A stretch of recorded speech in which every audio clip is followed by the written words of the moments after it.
क्या आप जानते हैं कि जयपुर और जोधपुर जैसे शहरों के नाम के पीछे पुर शब्द क्यों लगाया जाता है? या फिर क्या आपको पता है कि मां नंदा देवी की यात्रा 12 साल में एक बार क्यों निकाली जाती है? क्या आप जानते हैं कि कसूरी मेथी कैसे बनती है? और क्या आपको पता है कि कछुआ काले रंग को देखकर क्यों डरता है? आइए जानते हैं देश और दुनिया से जुड़े कुछ अमेजिंग फैक्ट्स। फैक्ट नंबर 1, भारतीय रेलवे स्टेशन में यात्रियों के खड़े होने के लिए प्लेटफॉर्म की सुविधा होती है, जबकि कई स्टेशंस पर पटरियों के बीच एक लोहे का छोटा सा प्लेटफॉर्म भी होता है। लेकिन क्या आप जानते हैं कि लोहे के प्लेटफॉर्म का क्या यूज होता है? अगर नहीं तो हम आपको बता दें कि इस प्लेटफॉर्म को सफाई कर्मचारियों के खड़े होने और पानी की बाल्टी रखने के काम आता है। दरअसल ट्रेन में रोजाना लाखों यात्री सफर करते हैं, जिसकी वजह से ट्रेन अंदर से गंदी हो जाती है। ट्रेन की सफाई के लिए स्टेशन के पास पटरी के बीच एक प्लेटफॉर्म बनाया जाता है, जहां ट्रेन को साफ सफाई के लिए रोका जाता है और फिर सफाई कर्मी ट्रेन को अंदर और बाहर से साफ करते हैं। इस जगह पर ट्रेन की धुलाई की सुविधा भी होती है, इसलिए ट्रेनों के संचालन के लिए इस लोहे के प्लेटफॉर्म को अहम माना जाता है। हालांकि ये सफाई वाला प्लेटफॉर्म कुछ स्टेशंस पर ही बनाया जाता है, जहां स्टेशन का आकार बड़ा होता है और साफ सफाई से ट्रेनों के संचालन पर असर नहीं पड़ता है। फैक्ट नंबर 2, अगर आप कछुए के सामने काले रंग का जूता या फिर कोई चीज रखते हैं तो कछुआ तुरंत परेशान हो जाता है और उस काली चीज को सिर से मारने लगता है।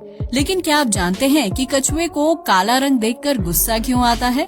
अगर नहीं तो हम आपको बता दें कि कछुए के मन में बचपन से काले रंग को लेकर डर होता है।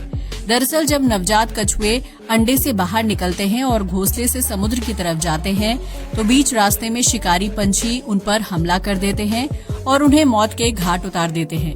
वहीं कछुओं को जमीन पर चलते हुए पक्षियों की काली परछाई दिखाई देती है, जिससे वो डरते हैं। जो कछुए सुरक्षित समुद्र तक पहुंचने में सफल हो जाते हैं, उनके दिमाग में काले रंग को लेकर डर और गुस्से की भावना पैदा हो जाती है और वो उसे अपने लिए खतरा मानने लगता है। यही वजह है कि जब कछुआ बड़ा होता है और वापस जमीन पर लौटता है, तो काले रंग की वस्तु देखकर उस पर तुरंत अटैक करने लगता है। फैक्ट नंबर 3, अगर किसी सब्जी का स्वाद बढ़ाना हो तो उसमें कसूरी मेथी का तड़का लगाया जाता है, जो एक तरह की सूखी हुई मेथी होती है। लेकिन इसका ये मतलब नहीं है कि कसूरी मेथी नॉर्मल मेथी को सुखाकर तैयार की जाती है, बल्कि ये मेथी की एक अलग नस्ल होती है। अखंड भारत में कसौर नाम के एक गांव में इस मेथी की खेती की जाती थी, जिसे खास तौर से तड़का लगाने के लिए यूज किया जाता था। चूँकि उस मेथी को कसौर गांव में उगाया जाता था, इसलिए उसका नाम कसूरी मेथी रखा गया था। लेकिन साल 1947 में जब भारत का बंटवारा हुआ तो कसौर गांव पाकिस्तान के हिस्से में चला गया था और इस वजह से भारत में कसूरी मेथी की खपत पूरी नहीं हो पाती थी। राजस्थान और पंजाब के गांवों में कसूरी मेथी की खेती शुरू की गई थी, जो आज भी चल रही है और पूरे देश भर में कसूरी मेथी का निर्यात किया जाता है। लेकिन ये मेथी सामान्य हरी मेथी को सुखाकर तैयार नहीं की जाती है, क्योंकि कसूरी मेथी एक अलग नस्ल है और इसकी खुशबू और स्वाद बिल्कुल अलग होता है। हालांकि कई लोग मेथी और कसूरी मेथी को एक समझने की गलती कर बैठते हैं। फैक्ट नंबर 4, उत्तराखंड को देवभूमि कहा जाता है, जहां हर 12 साल में एक बार मां नंदा देवी की भव्य यात्रा को निकाला जाता है।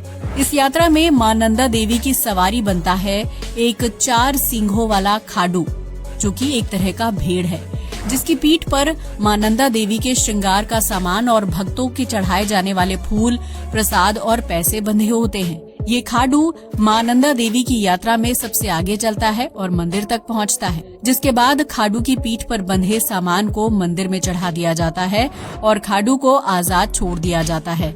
हैरानी की बात यह है कि मां नंदा देवी की यात्रा पूरी होने के बाद खाडू खुद हिमालय की तरफ चला जाता है और कुछ दूरी तक चलने के बाद अचानक से गायब हो जाता है, जैसे वो मां की यात्रा संपन्न करने के मकसद से धरती पर आया हो। आपको बता दें कि इस खाडू को जन्म से वयस्क होने में पूरे 12 साल का समय लगता है, इसलिए मां नंदा देवी की यात्रा भी 12 साल में निकाली जाती है, क्योंकि उनकी यात्रा में सबसे आगे खाडू को सवारी और मार्गदर्शक के रूप में चलाया जाता है।